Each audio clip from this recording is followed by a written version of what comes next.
एक मुलगी तिच्या आजीबरोबर राहते. ती जंगलामध्ये लाकडं तोडण्यासाठी गेली. तिला सिंह आणि कोल्हा भेटला आणि ते म्हटले, मी तुम्हाला खाणार.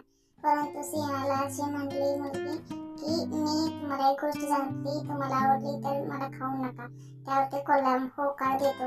मग ती गोष्ट सांगायला सुरुवात करते. एक शेतकरी असतो, तो खूप कष्ट करत असतो आणि त्याला कष्टाचं फळ मिळतं आणि त्याला खूप पैसे मिळतात. तो अमीर होऊन जातो. यावरती सिंह म्हणतो, म्हणजे ही गोष्ट खूपच सुंदर आहे, मला खूपच आवडली. ते कोल्हा म्हणतो की नाही नाही, ह्या गोष्टीला खूपच अर्थ आहे, मला खूपच आवडलं.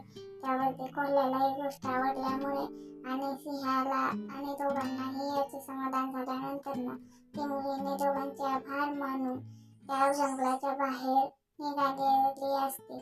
ती हसत खेळत गावाकडे निघालेली असते आणि ती गावाकडे येऊन आपल्या आजीसोबत सुखरूप राहते आणि तो आनंद तिच्यासाठी खूप